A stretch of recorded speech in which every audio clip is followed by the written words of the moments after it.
Well, a very warm welcome to everyone as we get ready for tonight's webinar. It's good to see you all logging in successfully. We'll start in a few minutes' time when everyone has sorted themselves out and settled down with a cup of tea or a glass of wine. We're delighted to have you all on board again tonight. We've got people from around the world as usual, and it's a real pleasure for the Kohima Educational Trust to be sponsoring this conversation with Harry Fecitt. I need to add that Harry's going to be doing most of the heavy lifting tonight. I'm just here to shift the slides. But I'm delighted that we're being able to do this on Sanghshak. It's a really critical battle. So here we go, over to Sylvia.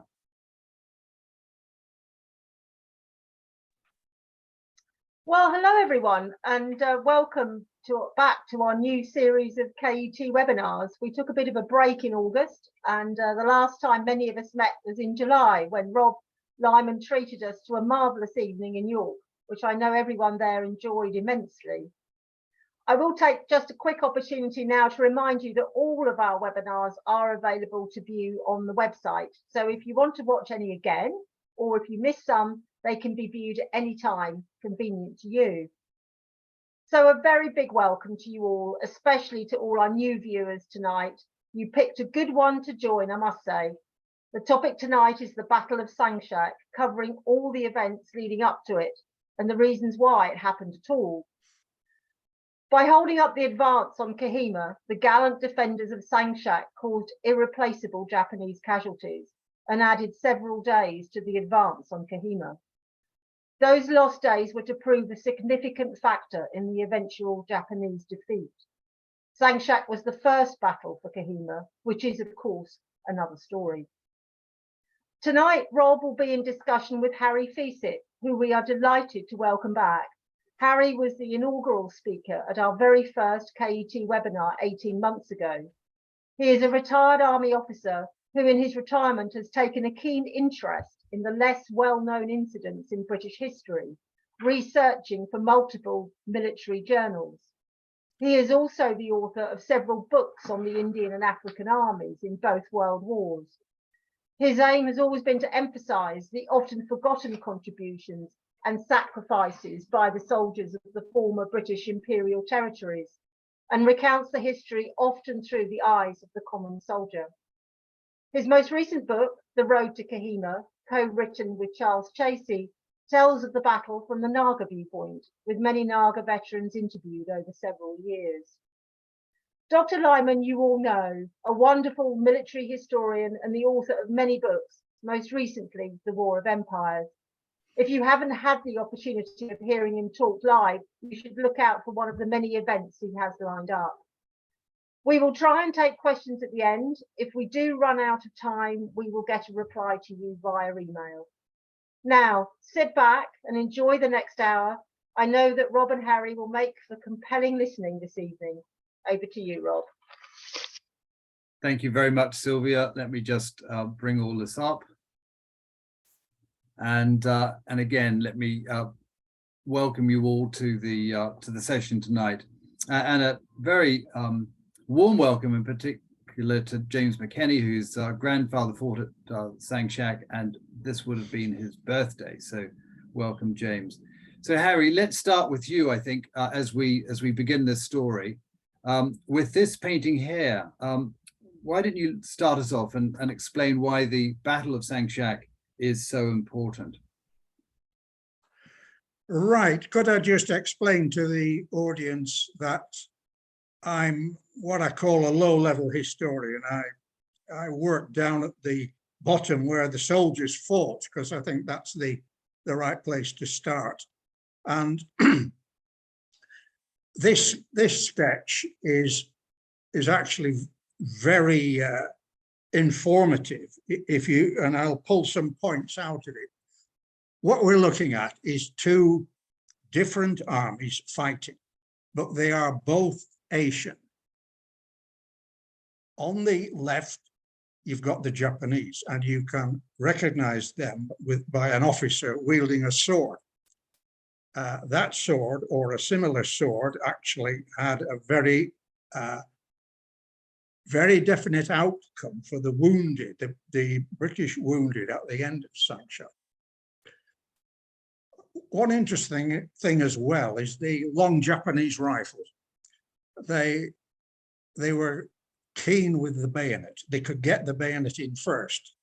Unfortunately, they tended to bayonet people that we wouldn't, such as enemy wounded. But the sword will come into that later on in the talk. Another really important thing to look at is that machine gunner sitting down there, looking over the top of his barrel. He needed to look over the top of his gun to put the fall of the shots onto the enemy. He couldn't avoid it. He couldn't duck down. And at the end, when you see that the machine gun company took 75% casualties, many of them being the number ones, like this chap shot through the head, you'll understand why. Now, there was one other Asian army involved at Sangshak, and that was the Nepalese army, which isn't seen here. It's the Indian soldiers who are on the right from the Indian army. But Nepal was an ally, and Nepal supplied 16 military units, as well as letting the British recruit Gurkhas there. Nepal supplied its own Gurkhas, and it's a battalion HQ and 2 companies were at Sangshak. So I want to stress that this was an Asian battle. There was only about 100 men in one Royal Artillery Company mortar troop at Sangshak. And it's important because it's the first battle on Indian soil when the Japanese invaded, but it's also the first battle since the rather ignominious defeats of British and Indian forces in Burma and Malaya. And you will find out, I think, although there was no winner or real loser at Sangshak, despite a lot of men being killed, I think you'll find that the Indian army had rejuvenated itself. That wasn't all the British doing, winding it up. It was from within India. There was a spirit there, 2 million volunteers to fight, and they wanted to fight. And Sangshak proved they could fight. Brilliant, thanks, Harry. It is a really evocative painting. It was only painted a couple of years ago, but it really does capture the nature of the fighting at Sangshak. Let's just move on and have a quick conversation about geography. The map you can see on the right is a Japanese map from the war. You can see Burma very clearly in orange and India to its left in green. And on the left-hand side is a diagram from Mountbatten's report in 1952, which describes the Japanese advance into India, Operation Ugo, which began on about the 15th of March, 1944. And I've just chosen that bit of the map which demonstrates what was happening on the northern side of Manipur.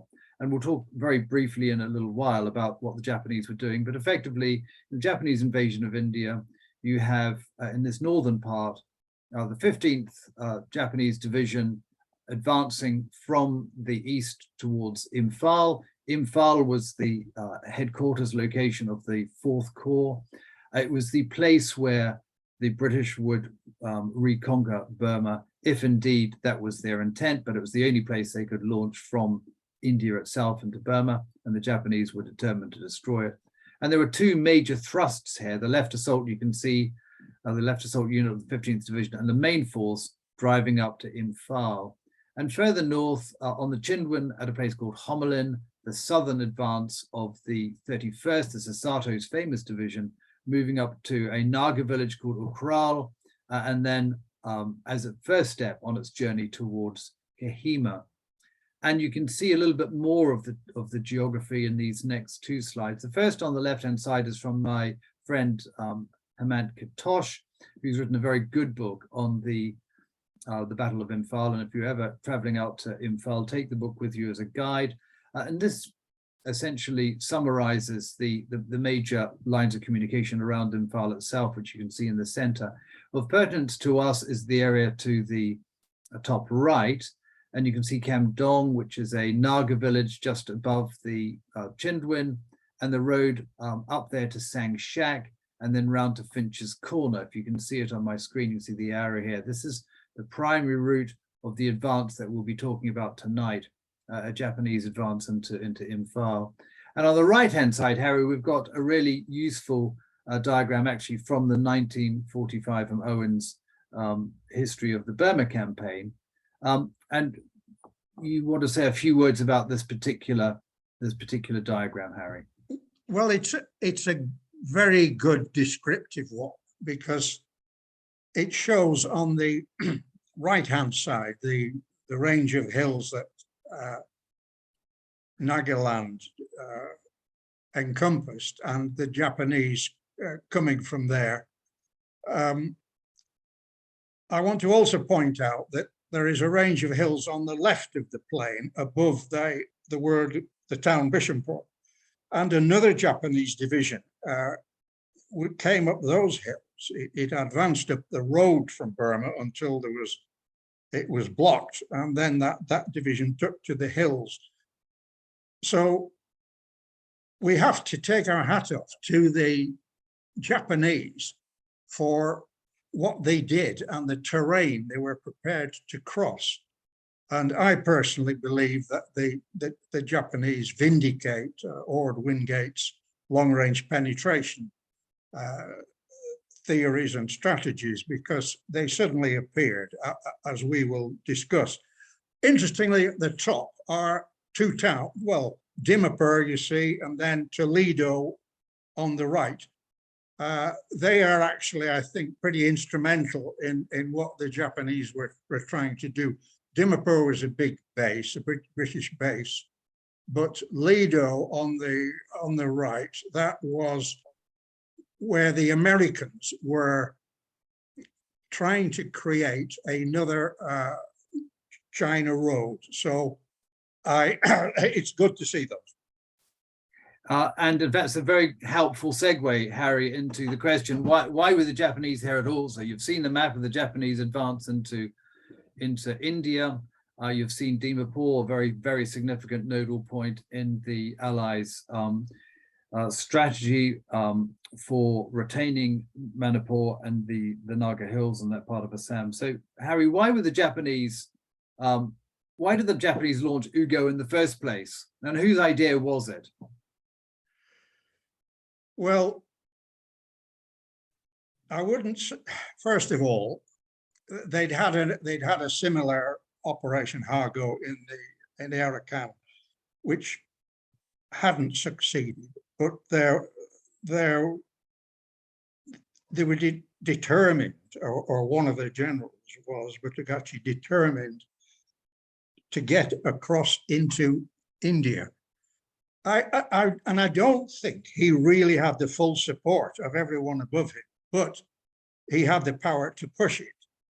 So they came into India on invading Indian territory in an attempt to cut the railway line that we've just seen going to Lido, because the Americans were making a massive investment, which I don't think has ever been costed, in keeping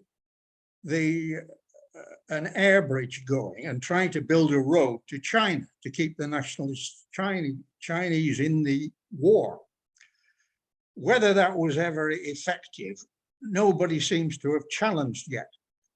But the Japanese had cut off the original China Road, which ran from Rangoon in Burma when they invaded it in 42. So this, I think, was trying to kill off the whole Chinese theater so that more Japanese divisions could be taken out of there. Yes, and so Motiguchi Renyi, quite an interesting character, decided that he was going to sponsor and then launch Ugo. As you say, he got support eventually from Tokyo. They were very determined to constrain his ambitions, though, and he was restricted to attacking Imphal and Kohima. He had given instructions to Satu to continue on, but of course they were preempted actually by Satu in due course. That's beyond our story today. But it's important to say, I think, that the real problem with this operation in March 1944 is that Motoguchi launched it expecting that the world hadn't changed since 1942 when he commanded one of the divisions taking Singapore. And he had no real appreciation of the point that you had raised a few minutes ago, Harry, that the Indian Army had regenerated and rejuvenated itself and was in a very different place to what it had been in 1942, new equipment, new tactics, new commanders, new ideas, new morale, a whole host of administrative changes, and so on. And the big challenge about how to fight the Japanese had actually been identified in, as you mentioned, in Operation Hago and Arakan, the famous admin box at Sinswaya. Those battles had been won for the first time. Now, let's just come back to Sanghshak, because the unit that we're going to be looking at briefly tonight is a really interesting one, and it's the 50th Indian Parachute Brigade. And what I want everyone really to get a sense of here is a new unit turning up in the operational order of battle of the Indian Army. Not just a new unit, but actually brand new to the 4th Corps, brand new to Manipur, and brand new to this area to the northeast of Imphal at Sanghshak. So what can you tell us, Harry, about this new 50th Indian Parachute Brigade? Well, General Auchinleck ordered it to be raised in May 1941 as a result of British Army parachute activity in the Western Front. It had 3 battalions developed by the time of the fighting on the Imphal plain. One of them actually was a British battalion raised from British Army units in India, but that in the end was sent back to Europe, and unfortunately it was pretty well bashed around at Arnhem. But to replace it, there were 3 Indian units. One, the 152nd Battalion, was from all the regiments that wanted to send volunteers. The 153rd was a Gorkha parachute regiment, and the 154th had been formed, but hadn't finished its parachute training, and so it was left behind in India. So what you had was a parachute brigade with 2 effective battalions, though they only had 3 companies each, and these ancillary units that you can see on the screen. Now, the brigade should have jumped into the Arakan on an operation called Bulldozer to support a seaborne landing by the 36th British Division, but that was cancelled. So the brigade commander of the Paras, Brigadier Hope Thompson, who was a chap who'd come out from England, not Indian Army, which was a bit, the conservatives in the Indian Army didn't like that. He asked that his brigade be sent to a jungle area. They didn't come to Sangshak to actually fight, they came to train. So they finished up in the order of battle of the 23rd Division. And if we remember the talks we've had on the Assam Regiment, at first the Assam Regiment was included in the brigade, but when they arrived in Sangshak, a Indian Army Maratha battalion that was included. So you can see from, it's got all the bits and pieces, but it hasn't got all the men. So we've got a brigade turning up with Brigadier Hope Thompson. It's got 2 battalions. It's got a brigade structure with a defence platoon around the headquarters, a signal section, and critically, it's got a medium machine gun company with Vickers machine guns, and it's got a field ambulance. So that's the core of what we have here. But we have them arriving in Imphal, normally under the command of 23 Indian Division, commanded by General Harry Roberts. We'll see a photograph of him later. And he sends them off to Sangshak because in the British conception of battle, the enemy will be coming from Tiddim and they'll be coming over the road from Tamu and Palal. The idea that Mutaguchi might come in through the jungle and drop down on Imphal from the north had not been considered, even though, of course, well, not of course, but even though there were some very good trackable routes from Homelin and the Chinwin over into Imphal. It was a significant deficiency in British planning. So this is what we've got. We've also got them arriving just before the battle. We'll come on to that in a moment. But there are a number of accompanying forces which Harry's mentioned. He's mentioned the 4th Battalion, the 5th Marathas, replacing the Assam Regiment. And we'll just ask you, Harry, about the Nepalese Regiment as well. Yes, the Kali Bahaduras. As I said earlier, Nepal was an ally, which probably a lot of people hadn't realized. And besides British Gorkhas being recruited there, it did send its own Nepalese regiments to fight in Burma and Northeast India. And the Kali Bahaduras was one of them. We don't know a lot about it. It tends to be overlooked in all discussions of Sanghshak. But what I want to say to the audience is, please, I'm only giving you about 40% of the information I'd like to. But if you press the button on the KET screen, which lists my list of gallantry awards, you get enormous more information, amount more, reading the citations. And one of them is a military cross to a Nepalese officer in the Kali Bahaduras. So they did perform. They'd been in Sangshak for 2 months, actually, before garrisoning it, and they dug trenches for 2 companies, and they did their bit in the fighting, though they're not talked about a lot. Thanks, Harry. And you'll notice here we had, and very important, the fighting, mountain battery from the Indian Army with 4 3.7-inch mountain guns, very important. We've also got a mortar battery from the Royal Artillery. We haven't managed to work out whether it had 4 or 8 3-inch tubes, mortars, and a small detachment of engineers.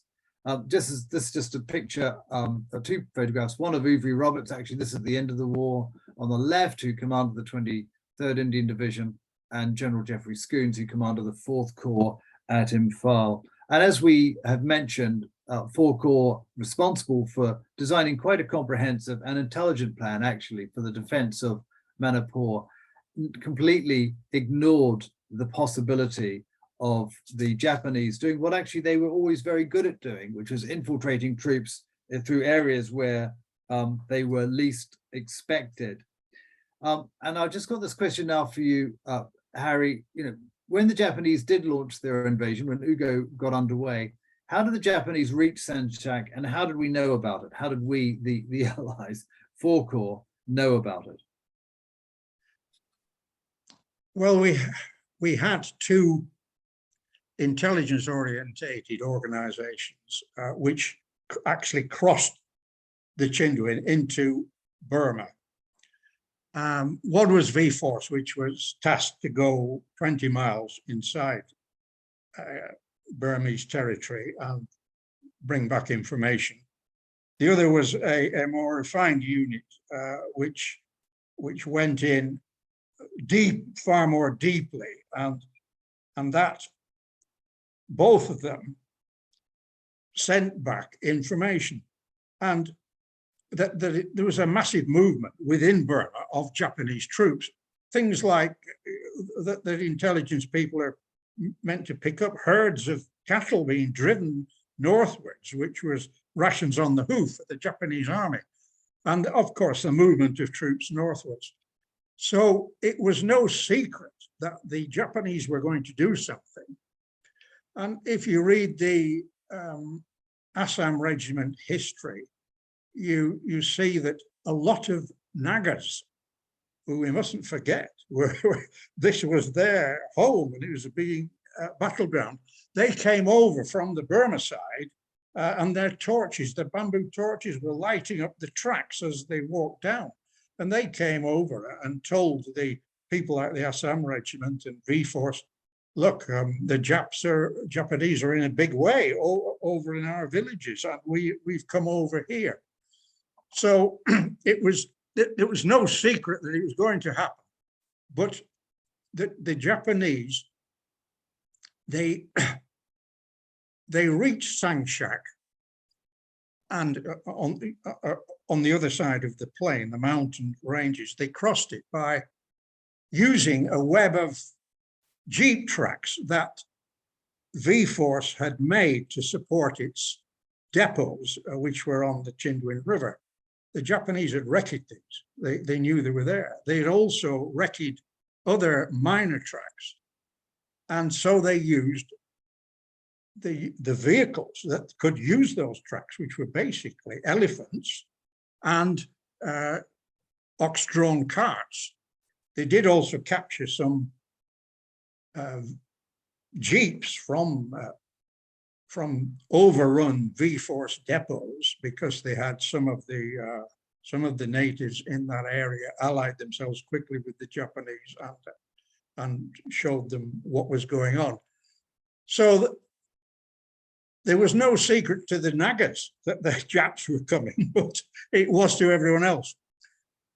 Exactly. Right, if I can talk about this, I like this little map because it, I hope, points out what I've been talking about. There are two arrows going southwards from Homelin. That's one division, the 15th Division, which is going to attack Imphal. And then there are two separate arrows running north from the Chindwin, which are going to attack Kohima. But if you look in the middle of the map, actually an arrow from the top division, 31 Division, and an arrow from the 15th Division, they both go to Sanghshak. And that was the start of problems for the Japanese, who hadn't made a plan about there being an enemy in Sanghshak. Yeah, so let's move on, and we'll talk about the first 4 days of the Japanese advance. And just bear in mind, the real challenge tonight, everyone, is not being able to have a map for every slide. So when we're showing you slides, just try and get an imprint of this in your head. The basic problem, as Harry has described, is that you've got the 15th Division, whose focus is Imphal, going via Sanghshak.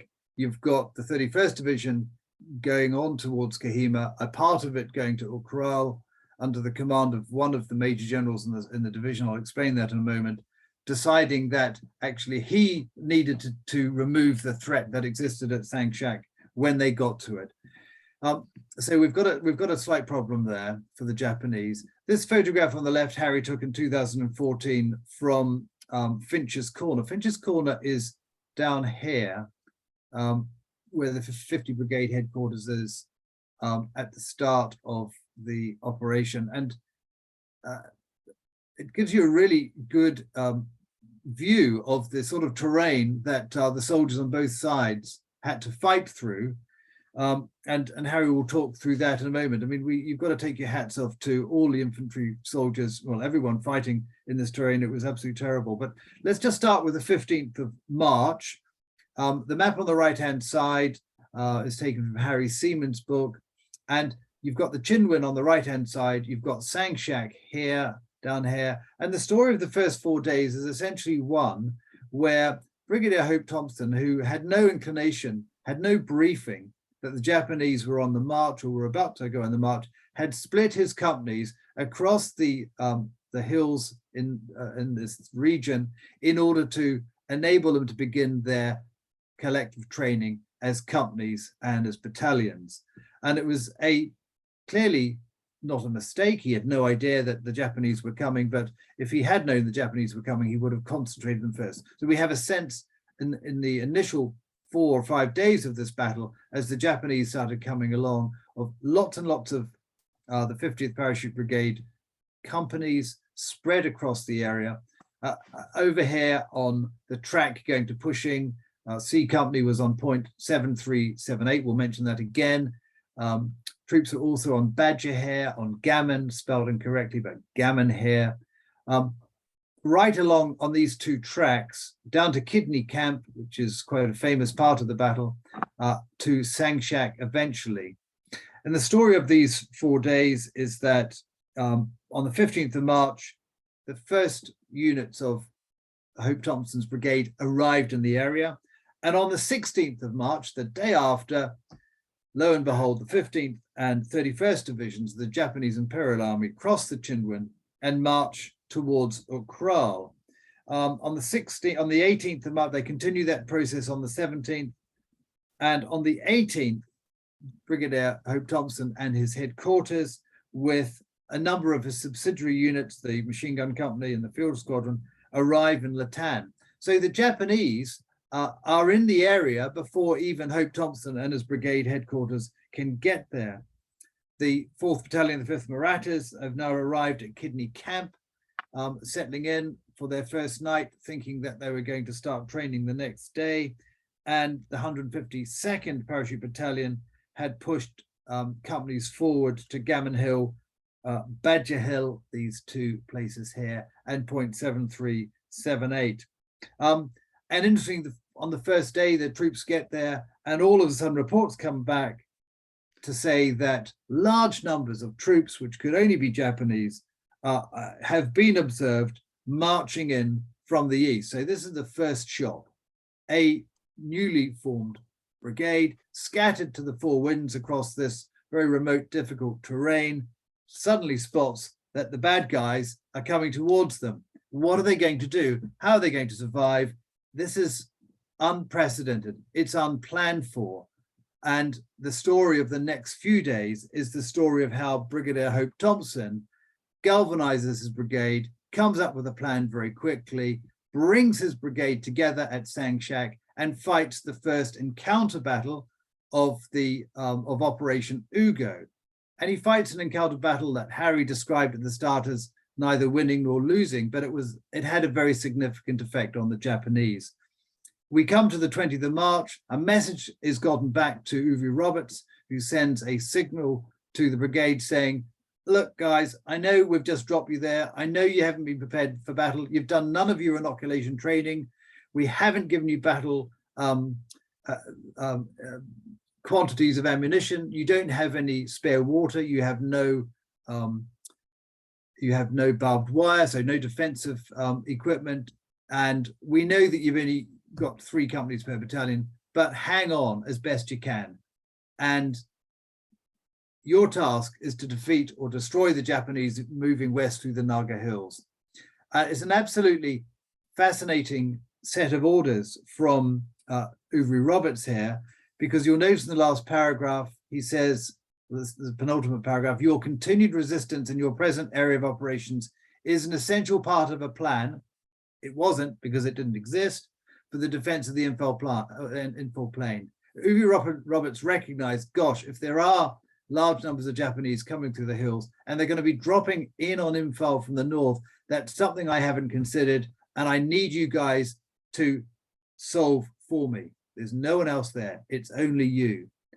So this is really quite an extraordinary set of circumstances. And really on the first day of the operations in the hills, the 4th Battalion, the 5th Marathas, begin fighting the Japanese, engaging them at long and close range. They lose about 25 casualties immediately. The 152nd Parachute Battalion loses point 7328, which I showed you. After very heavy fighting, they weren't going to give up the hill very easily, but they were swamped by extraordinarily large numbers of men. And the danger here, of course, is you're sitting on a hill and you've got Japanese streaming left and right of you. Do you stay and allow yourself to wither on the vine, so to speak, or do you do what you can to come back and to group as a brigade and to fight a brigade battle? Well, that was the decision that Hope Thompson made. He called his brigade together, and already at that early stage had a plan to fight a brigade battle if he could at Sanghshak. Now, Harry, this is a very interesting point here on the 21st of March. So Japanese crossed the Chinwin on the 16th, a day after the 50th Brigade had arrived. Now, on the 21st of March, only a few days on, we then have a large Japanese force turning up towards Ukhrul. So this is a little bit of a problem, isn't it? So what happens around the Ukhrul advance? Well, the Ukhrul was important. It was a communications hub. If that little jeep tracks are, you can call it a communications network. The Japanese wanted Ukhrul to move on to capture that, so they could move north to Kohima. The other division fighting for Imphal, that was going south to a place called Litan, where actually we haven't mentioned, but a couple of hundred more paratroopers were actually there. They'd been like the engineer squadron and the support squadron for 153 battalion, they'd been put there. So when the Japs got to Ukhrul,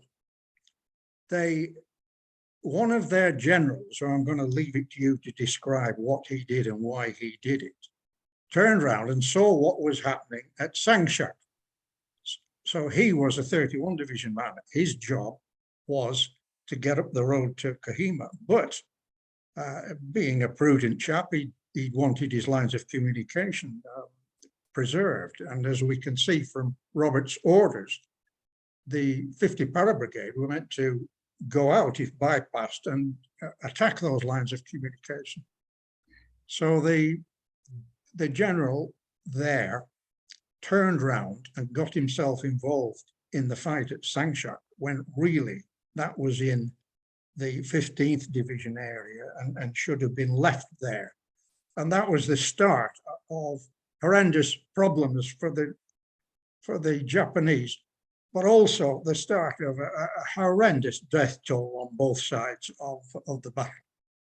Yeah, it's quite an extraordinary story, actually. We don't have a huge amount of time to talk about it tonight, but here we have Miyazaki. Each Japanese division had two divisions. It had the divisional commander and it had a commander of the infantry. And basically that enabled the divisional commander to create ad hoc units as and when they were required to go away, essentially to brigade troops within the division to do special tasks. And you'll see, of course, 31 Division had two columns advancing to Kohima. So the southern column was given to Miyazaki. So the big challenge historians have is, why did Miyazaki go to Sanghshak when actually it wasn't in his area of responsibility? And I think Harry's right. Miyazaki probably thought, well, here's a very large concentration of Allied troops.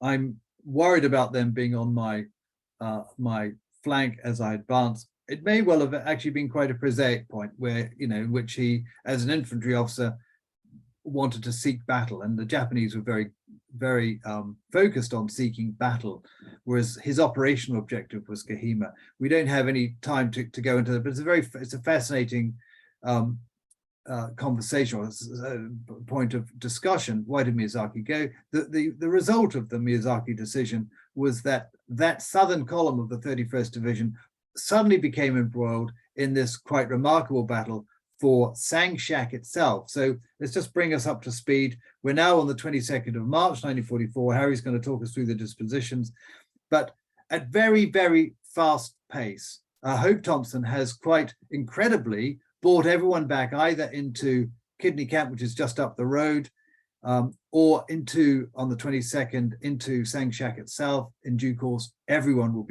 be brought back into Sanghshak. This is quite a remarkable place. It's a high point on the road. It's a Naga village. It has two completely separate paths to the village. One West Hill, which you can see in the top left-hand side here, which is under Japanese occupation during the battle. And then the church. This is a very significant feature of Sanghshak. You can see it today.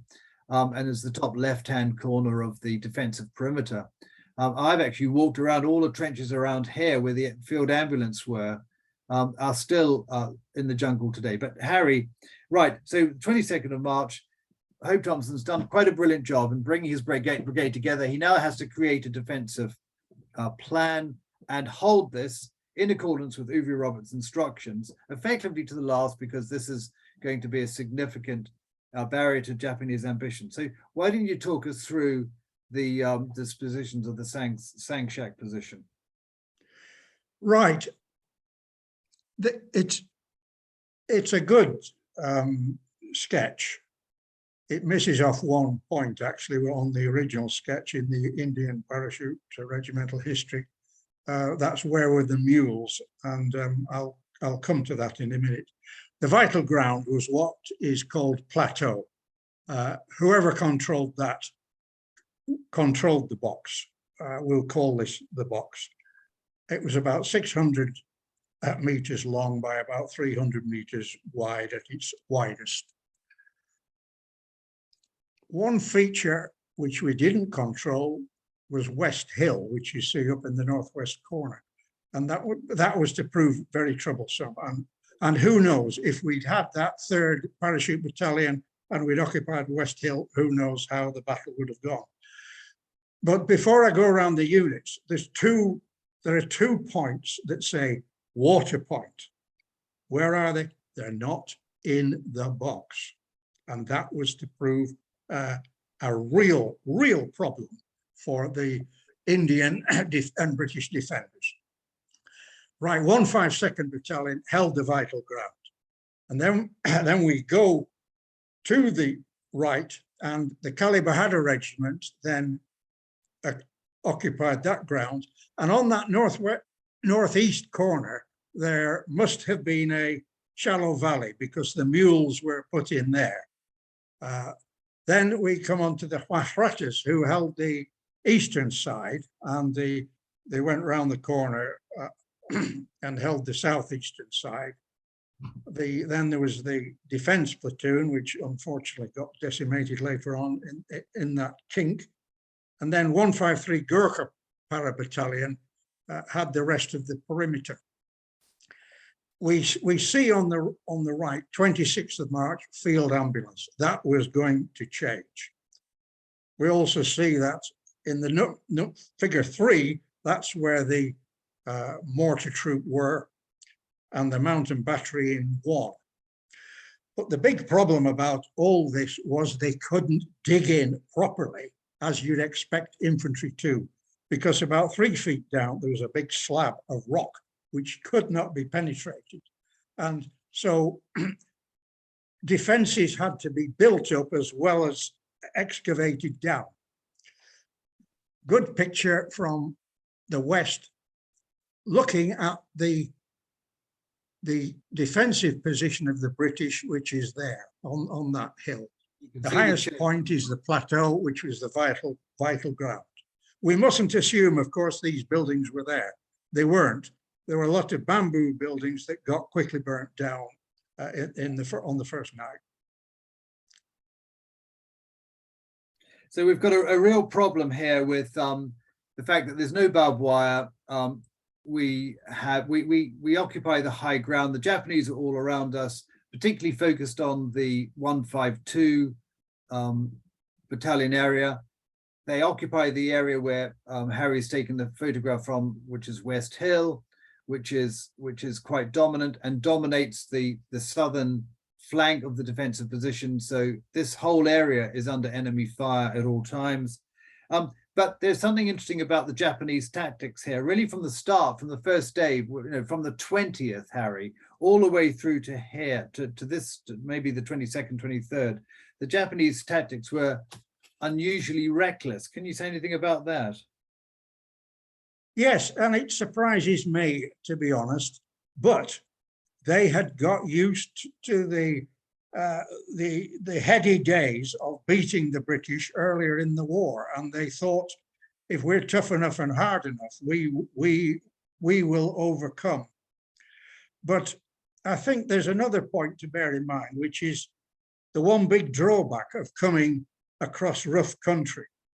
If your artillery, which you really need to attack across open ground, if your artillery is on the back of an elephant, then the artillery is moving at the speed of an elephant, whereas your foot soldiers may be 2 days ahead of it. And that's what happened. The Japanese pushed in an early attack, and they were tough about it all night, but they were beaten. They were shot back, particularly by mortars and machine guns, which are the key defensive weapons. It's quite an extraordinary story this evening of the 22nd of March, because the Japanese were approached around, so they've made a good appreciation of the position on West Hill. They attack in very large numbers against the Maharathas, who are up here, and also 153 battalion, which are along here, straight up the hill. But as Harry says, they went into it all guns blazing without artillery support. And one of the extraordinary things, which is why we've called this slide Hope Thompson's Triumph, is that without any collective training at all, this brigade managed to coordinate a counterfire with artillery and mortars, so the mountain guns and the mortars and machine guns very effectively. It's really quite an extraordinary story. You'd expect a brigade to have at least 3 months to do all that, to understand how that works. They'd never fought together before as a brigade. And yet here, this night on the 22nd of March, 1944, they fought like veterans and they killed very large numbers of Japanese. We need to move on, but the night was very important because one of the 3 Japanese officers killed was a man called Lieutenant Ban. And it just so happened that during the night, and at first light, when the Marathas and the 153rd Gurkhas went out to clear the dead from the lines, from the area in front of them, they picked up Lieutenant Ban's body and they took it inside, wrapped it inside the perimeter, wrapped it in a blanket, and buried him. That has significance for subsequent operations. And I'll just mention that because the Japanese had just launched into mass infantry attacks and were slaughtered, the next day, the 23rd, they began to sit back and wait for the arrival of the artillery. And at the same time, of course, we had the opportunity, or Hope Thompson had the opportunity, of supplies being dropped to him from Imphal, just a short 10-minute flight away. So what have we got to say here about the 23rd, Harry? Well, it was marked by airdrops, but I think it's interesting to bring in a Chindik comparison here. Chindik columns were in the jungle and they each had an Air Force officer with them who was a pilot himself, who spoke to air crews above him who were making supply drops. 50 Para Brigade didn't have that facility, and I don't think the infantry divisions bothered with it either. The net result was the pilots flew their course, chucked their stuff out. I'm not saying they were cowards or lacking in bravery, but most of what they dropped went wide. It was for the Japanese benefit, except for one pilot who trained with 50 Para Brigade back in India. He knew what was needed. Him and his crew flew the proper length of the strip, made sure their bundles got out in time. So it was a day of, I think, frustration that the air support promised by division wasn't going to work.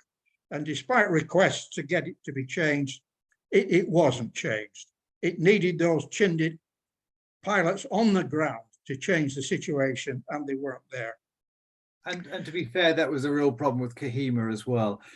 Just to say here, so the 23rd of March, the night before, we've just described how the Japanese were forced back with very significant casualties. Lieutenant Ban and others were killed. By the night of the 23rd of March, the situation had reversed. Japanese artillery had come up, and from the evening of the 21st, quite considerable casualties started to be caused right across the box position. And as Harry's described, you go there now, there is very little topsoil. It's very, very rocky. This is all volcano territory. And you couldn't dig in very far at all. And for the first time, Japanese artillery proved to be very, very effective in the box. And of course, as Harry's mentioned, there were no water supplies inside the village. Like all Naga villages, you had to travel down into the valleys to pick up water, and that was a problem. So the night of the 23rd, start of the 24th, quite a number of 50 Brigade patrols were going out to collect water. Japanese patrols were also testing the perimeter as well. We're now on the 24th of March, and it's starting to get serious, Harry, isn't it? We've got, it's very hot, troops are exhausted. Remember, there were no additional rations at the start of this imbroglio. So when the Japanese arrived on the 16th, the brigade only had the rations which it started from, which is why it was so essential for dependent on air supply. It was running out of ammunition, and the Japanese had basically surrounded Sanghshak and were hitting it. So it's the box, wasn't going to survive forever, was it, Harry?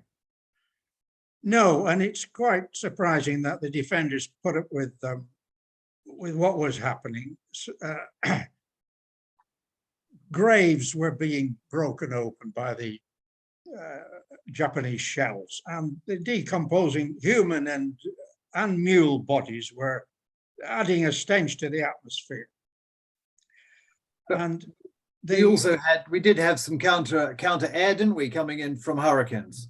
Yes, I was going to say that Indian and British pilots in hurricanes came in and they put strikes down, but in that close jungle territory, because outside this village that we're looking at, there is jungle.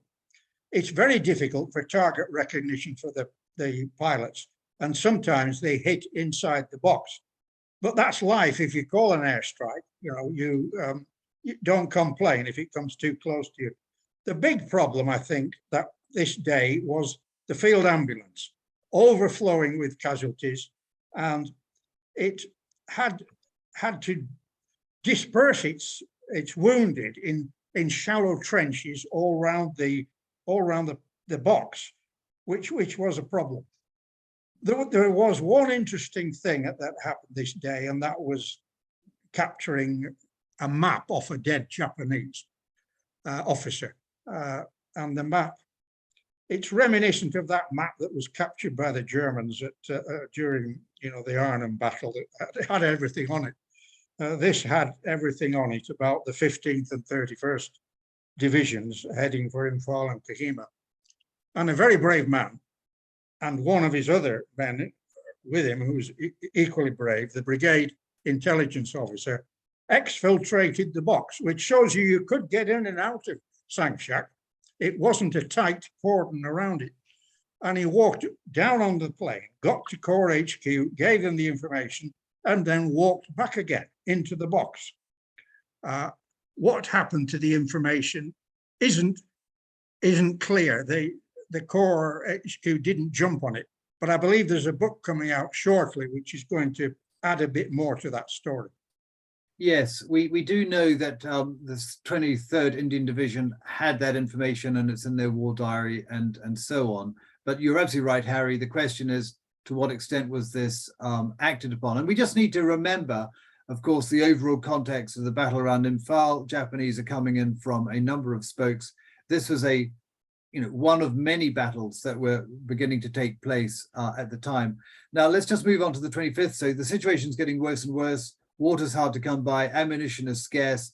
The Japanese are positioning themselves all around the box with snipers, and they become quite a problem. We're actually standing in the Kali Bahada area, looking back across the area. We're looking towards the church. And on the morning of the 25th, of course, the 58th Regiment, the Japanese 58th Regiment, launched a massive attack on this part of the perimeter, which Harry has described as the plateau. This is all a wonderful site to visit. Now you can stand on the church, walk around the whole perimeter. And the quite extraordinary thing here is that whilst the plateau was seized by the Japanese, counterattacks by 152 Indian Parachute Battalion retook the ground and forced the Japanese out. And it gives a sense of the intensity of the fighting. The problem here is that 25th of March, Japanese look very close to being able to swamp this position entirely.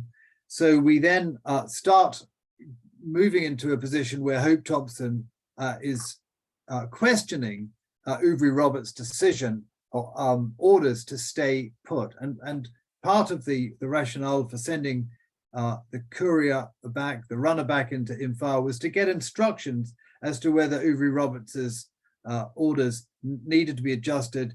Was this to be a last stand by the brigade, where they were to fight to the last man in the last round, or were they to be allowed to withdraw into Imphal?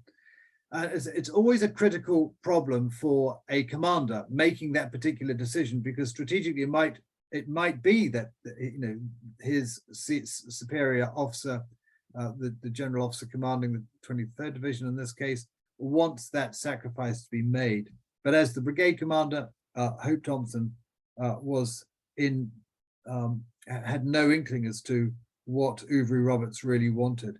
So we come to the 26th of March. Clearly, something's got to give. Either the troops have got to withdraw from Sangshak, which they have quite heroically defended for 3 days now, and cause quite significant embarrassment to the Japanese, or do they withdraw? So what can we say here about the 26th of March, the start of the 26th of March, Harry?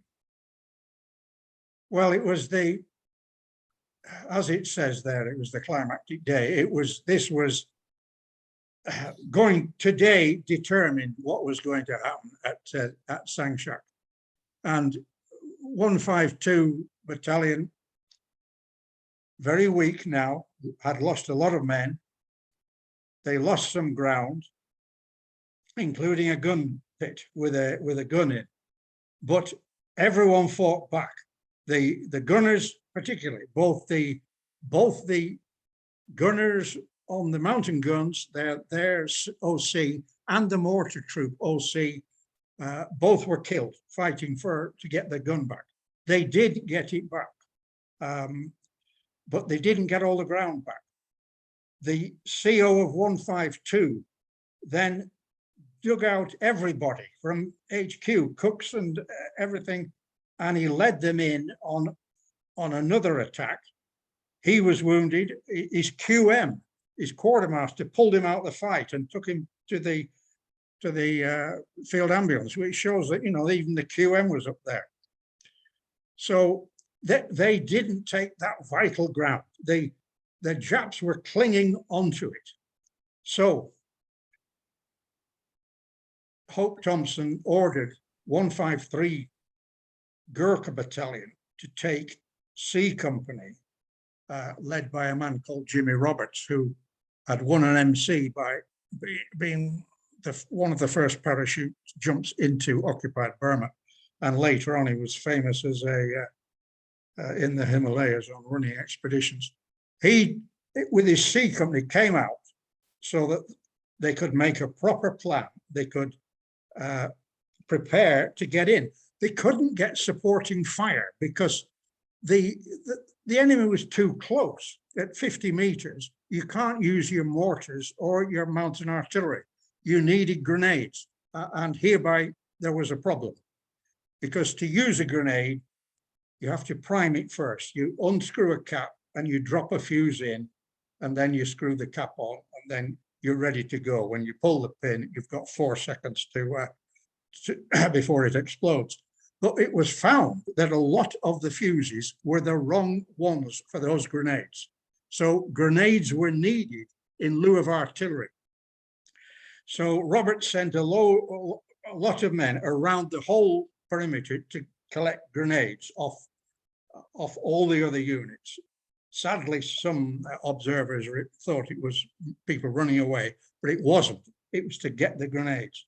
And then Roberts and his men attacked and got the ground back, but at one enormous price. For example, the center platoon of C Company, 153 Gurkhas, set off with 36 men on this attack, and it finished with 4 unwounded Gurkhas. whilst the Japanese company commander, holding the ground that he was finally forced off, started the day with 120 men and ended it with just 8, all wounded.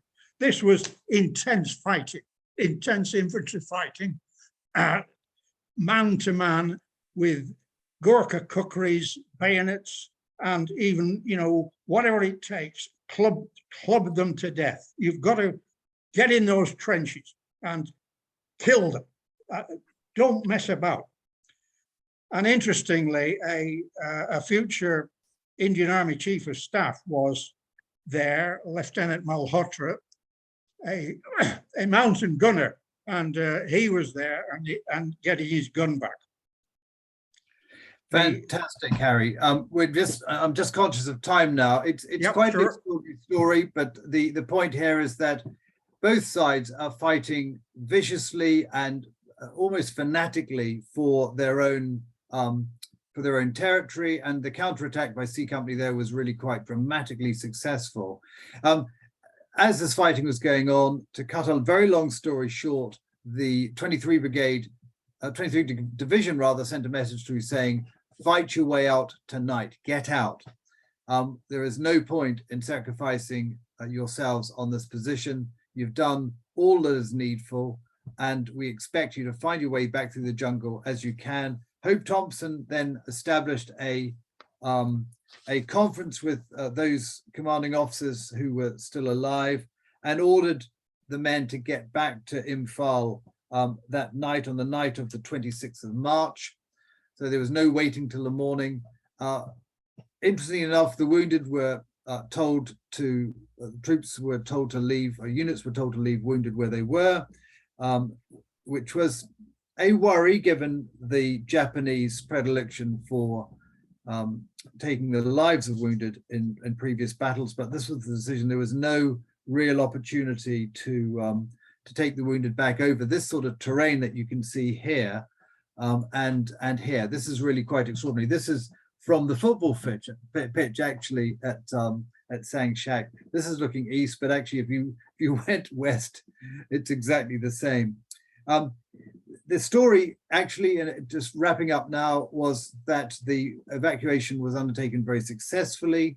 The wounded were treated well by the Japanese, in part because the Japanese discovered Lieutenant Band's body, which had been wrapped in a blanket and given an honorable burial. And as a consequence, Miyazaki ordered that the prisoners would be looked after. Nagas looked after a number of the individuals withdrawing out of the Sangshak box and provided direction and support as they made their way to Imphal. The casualties were quite extraordinary. 152 battalion, that battalion, the Indian battalion, on the top left-hand quadrant of the perimeter, which really saw most of the fighting, lost 80% casualties. And there's 3 companies. It's really quite an extraordinary battle for this brand new battalion, full of recruits, never worked together before, never fought together before, fought like veterans. 153 Parabattalion to their south lost 35%. The machine gun company and the defense platoon, as Harry mentioned, lost very, very significantly. And the mountain battery and the artillery, with which the brigade could not have stood firm at Sanghshak, also lost quite significantly. We've just got to rush through this now. Did the British and Japanese achieve their aims? Well, I just need to say there's a question's come up on the chat, which is what was the degree of Japanese intelligence? Well, of course, the Japanese had really recce'd these routes very well. They had the previous year sent long-range patrols that the British had never identified all through these hills. And interestingly enough, the Nagas hadn't told the British. But of course, they didn't know that 50 Brigade would be there, because 50 Brigade arrived the day before they did. So their intelligence was only as good as it had been the week before, and they were as surprised by the brigade's presence as the 50 Brigade was at the Japanese presence. So we can say that yes, the British did achieve their aim by really quite severely retarding Miyazaki's move on Kohima, and also the 15th Division's move down into Imphal. And those 4 or 5 days of fighting caused quite significant casualties. And for the first time, you know, the Japanese were attracted to battle like bees to a honeypot. They liked the idea of battle. I mean, on reflection, they would have been better advised to ignore the 50 Brigade positions at Sanghshak and the hills around, and to continue on to their operational objectives in Imphal and Kohima, because they were what were really important. We've really run out of time. I think Harry has made the points about the Kelly Bahadur Regiment, which basically doesn't appear in any of the histories, but it's a very important part of the Sanghshak story. I've mentioned the Japanese, one occasion where the Japanese did not massacre the prisoners.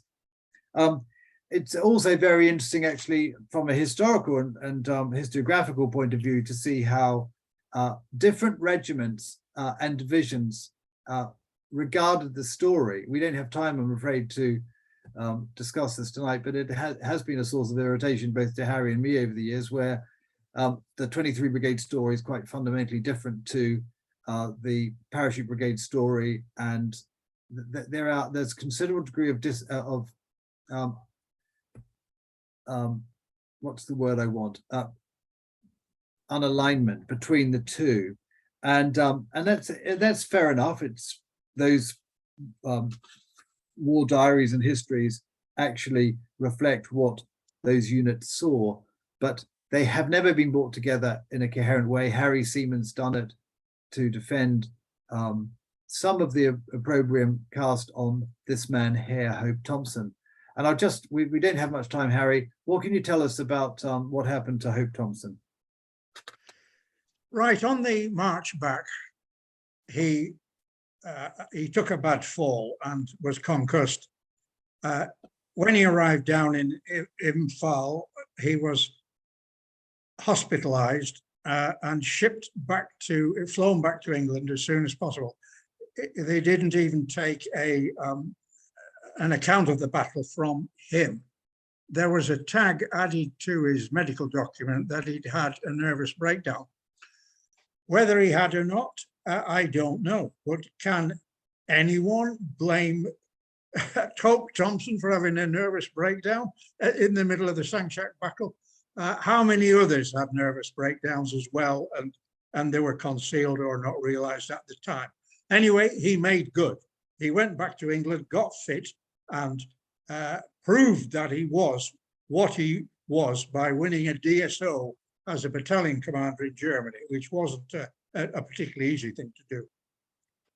And of course, we can't deliver a talk on Sanghshak without paying our respects to the Nagas, who played a very, very significant role in the battle. We haven't emphasized that enough, but I've already gone over the hour. And but as with the fight in Kohima, it was the Naga contribution was very significant, not only in looking after wounded, bringing up supplies, helping with water, but actually on occasion fighting as well. And these were individuals with no reason necessarily to sacrifice themselves in a fight that they didn't understand, and yet they did so quite remarkably.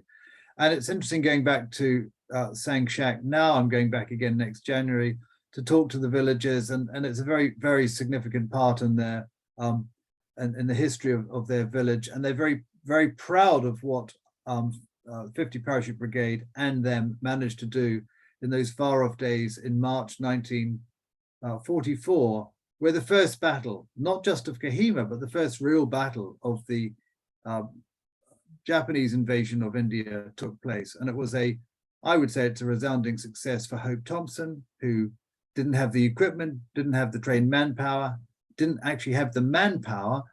He only had a number of weak battalions, and yet all those recruits and ill-trained or ill-prepared soldiers and units came together in a quite extraordinary fashion to stop the Japanese in their tracks, and so denied the Japanese, I would argue, the fruits of an early arrival at Kohima, which potentially lost them the battle. Just think, if the Japanese had arrived in Kohima on the 1st of April, 1944 rather than arriving on the 4th or 5th, it would have made a very, very significant difference for the outcome because Kohima wasn't defended. Right, I think we're going to have to wrap up then, and I'm going to hand over. Thank you, Harry. I'll hand over now to Sylvia. Oh, well, thank you, Rob. Thank you, Harry, for a really, really brilliant overview of another crucial battle in this theatre of war. I'm sorry, everyone, that the chat line wasn't open for the first half. It took me that long to work out how to turn it on, but you've all now joined in, so thank you for that. We have had one or two questions, which, as Rob said, we haven't got matters of time, but we will try and just pick up. Richard Clements, good evening. Hi, you've asked lots of questions. Thank you very much. Rob, I think you answered one of them. There was one about he asked about, do we have an insight as to the morale of advancing Japanese rank and file?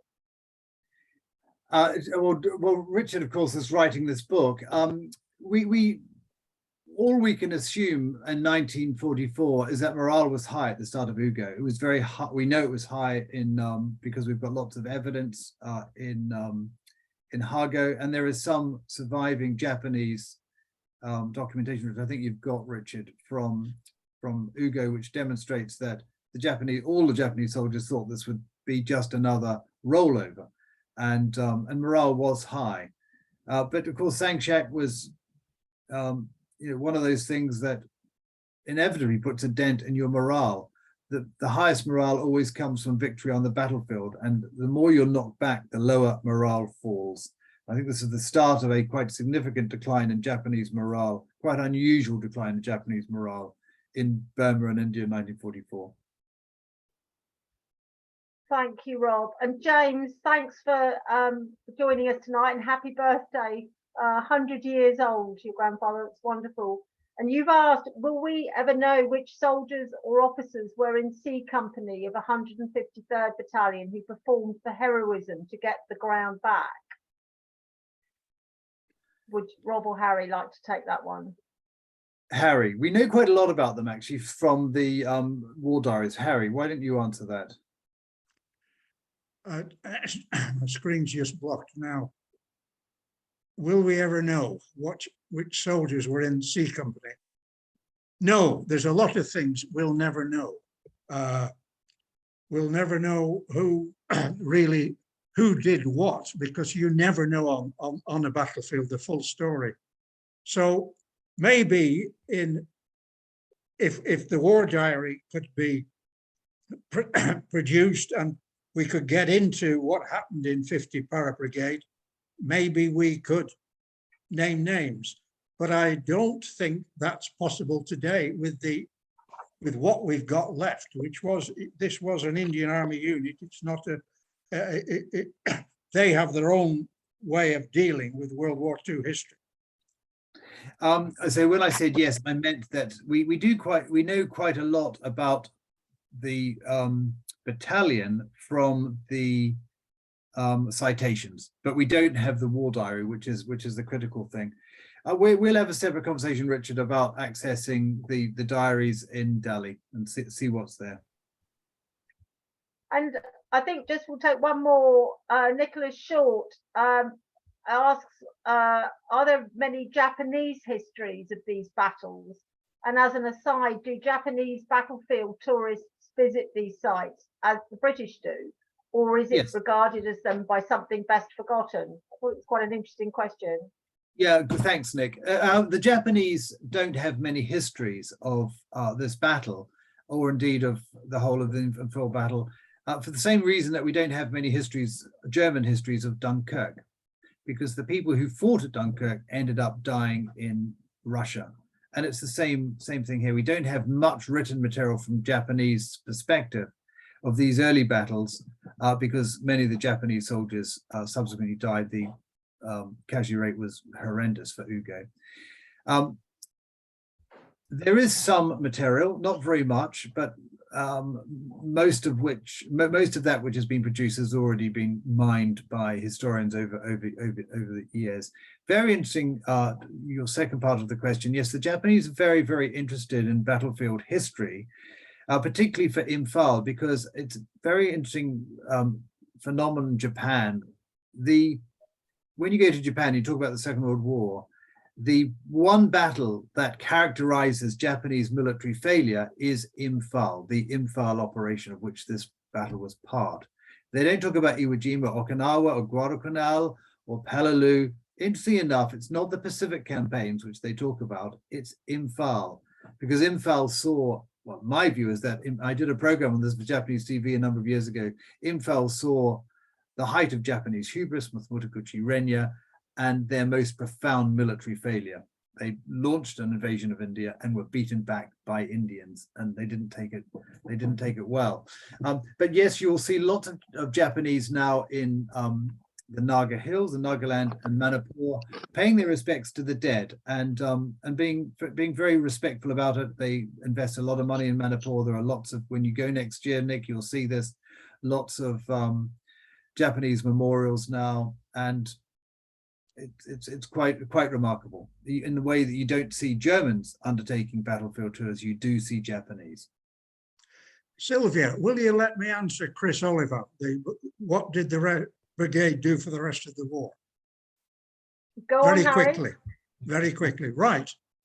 The Para Brigade, the remnants of it, was then employed around the Imphal plain, fighting in small actions. So it continued. And then later on, during the advance to Rangoon, there was a paradrop just south of Rangoon to control the Rangoon River. So it stayed in being and in fact grew to a division which would have been used for operations such as the reoccupation of Malaya, but the atomic bomb stopped that. Excellent. Thank you, Harry. And thanks for the extra time to answer these questions. We appreciate your questions, and any we haven't picked up, we'll try and answer later on.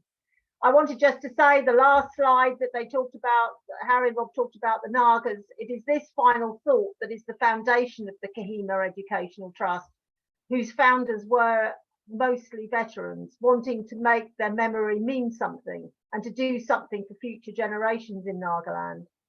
And if you've enjoyed this evening and not yet purchased a copy of either Road to Kohima or War of Empires, both are available in the KET shop, where all profits from the sale will go to KET.